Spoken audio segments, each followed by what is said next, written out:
falam assim: mas peraí, pastor, Deus não é justo? Deus não é justo, Deus é amor, mas Ele é justiça. Quem crê que Deus é amor, mas também é justiça, diga amém. Eu também creio, porque Deus está na Bíblia acerca de Deus. É claro que Deus é amor, mas é claro que Deus é justo, é justiça. Deus ama, mas Deus vai causar o juízo? Vai. A Bíblia fala sobre o juízo de Deus. Mas quando a Bíblia fala sobre o juízo de Deus, ela não fala de um juízo agora. Mas ele pode acontecer? Pode, porque Deus é soberano. Ele faz o que Ele quiser. Mas quando a Bíblia fala que Ele vai julgar e vai castigar, a Bíblia coloca isso conjugado no futuro. Vai existir um juízo, e naquele dia Ele vai separar as ovelhas dos bodes, o joio do trigo. Quem está entendendo, diga amém. Mas é no juízo. Eu faço a pergunta: Deus vai julgar então duas vezes? Agora e depois? E vai ser o juízo eterno. Por isso que quando alguém fala para mim: pastor, é juízo? Eu respondo: não é, ainda não, mas o juízo ele vai acontecer, não tenha dúvida nenhuma disso. A Bíblia fala sobre juízo, a Bíblia fala sobre inferno, inclusive, que vai ser um dia inaugurado, mas esse juízo não é hoje. É sinal da volta de Jesus? Sim. O que está acontecendo é sinal da volta de Jesus. Quem está entendendo, diga amém. Pastor, se eu assistir hoje o jornal e ver aquilo, tudo lá que está acontecendo, eu posso entender que é sinal que Jesus está voltando? Sim, pode, com toda certeza. Biblicamente, pode isso, sim, pode. Mas não é o juízo de Deus. Não é o castigo de Deus sobre a humanidade. Até porque se fosse assim, domingo passado Deus tinha que ter enviado um castigo lá no Rio de Janeiro. Porque se fosse assim, Deus teria que enviar esse castigo lá em Copacabana. Semana passada Deus errou o estado, porque lá estava acontecendo orgia, lá estava acontecendo pornografia, lá estava acontecendo sexo explícito, lá estava acontecendo um monte de coisa que não deve acontecer, lá estava ensinando crianças o erro, o pecado, coisa que é abominável aos olhos de Deus. Então, se fosse assim, Deus tinha que enviar lá o juízo. Se fosse assim, Deus poderia lá no Rio Grande do Sul enviar esse juízo? Poderia, mas Ele teria que separar aqueles que são justos, porque justos morreram nessa enchente. Quem está entendendo, diga amém. Casa de crente foi destruída nessa enchente. Servos de Deus perderam as suas casas, perderam os seus filhos, perderam os seus bens nessa enchente. Então Deus foi injusto, porque Deus pesou a mão em pessoas que eram inocentes, que não tinham feito nada. Foi igual na época da Covid. Eu vi vários pastores dizendo: isso daí é castigo, tá vendo? Tá vendo? Daí começou a morrer um monte de pastor. Daí começou a morrer gente da família deles. Daí começou a morrer servos de Deus, fiéis a Deus. Daí começaram a mudar o discurso, dizendo: Deus sabe de todas as coisas. Quem está entendendo, diga amém. Então, se é juízo, por que crianças inocentes, bebês, morreram naquelas águas sujas? Se é Deus pesando a mão, por que servos de Deus perderam os seus bens? Quem está entendendo, diga amém. Esse é o dilema. Esse é o problema de eu colocar tudo numa mesma fatura. Esse é o problema. Então, na minha opinião, não é juízo de Deus. Esse juízo vai acontecer, mas não é hoje. Esse juízo está prometido, mas ele está prometido lá na frente.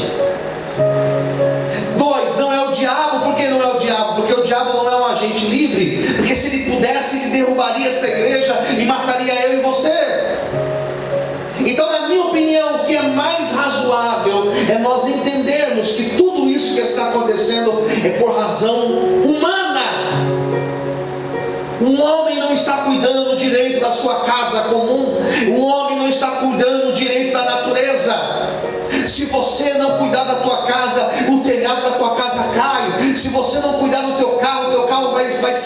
destruir. Se você não cuidar do seu corpo, você vai morrer. E não é castigo de Deus, não é juízo. É você que não come, não se alimenta direito.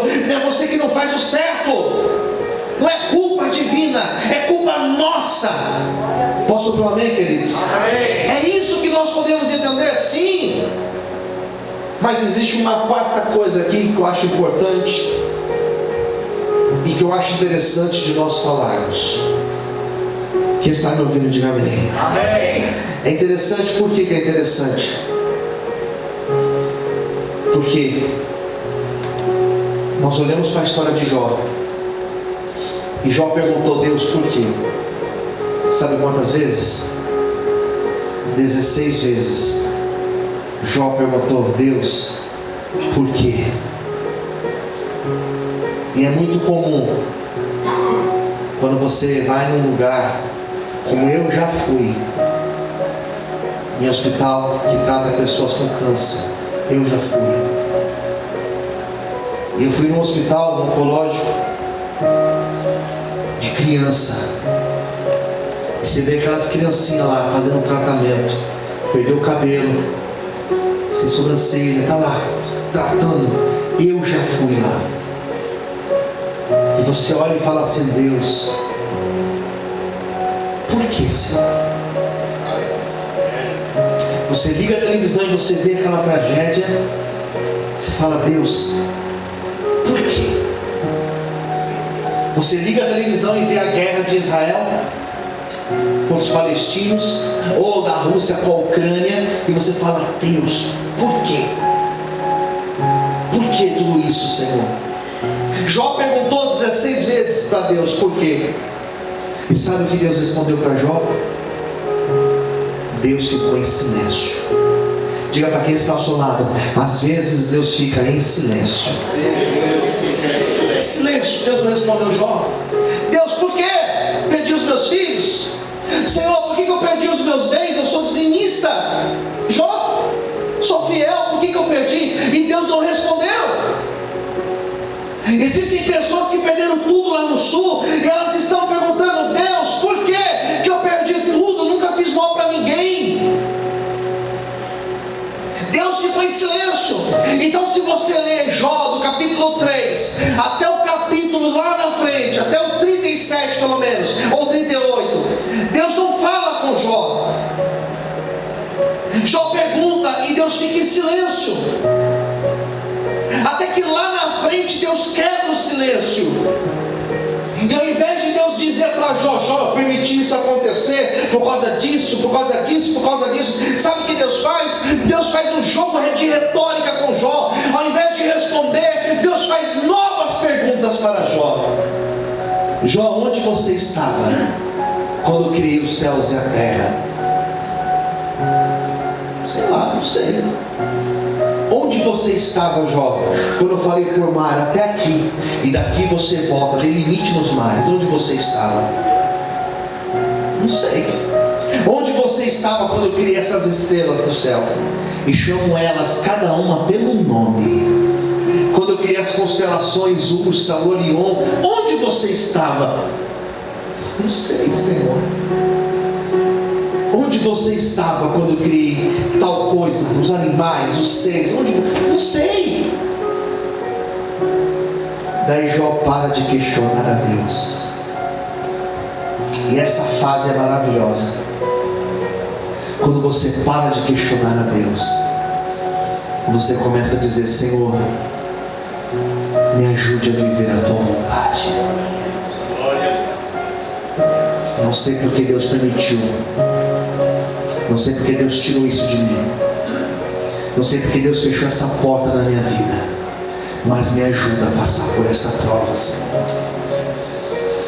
É quando você fala, queridos, o que Paulo disse aos Filipenses. Eu li para vocês hoje: posso todas as coisas porque o Senhor me fortalece. Me fortaleça, Senhor, para eu passar por todas as coisas que eu tenho que passar. Quem está entendendo, diga amém. Amém. Então Jó lá na frente, ele não questiona, ele para de questionar, ele não tem a resposta. Então o que ele faz? Ele vai falar o que nós acabamos de ler aqui. Respondendo Jó ao Senhor. Pode voltar lá, volta 2. Versículo 2: bem sei eu que tudo podes, e nenhum dos teus propósitos pode ser impedidos.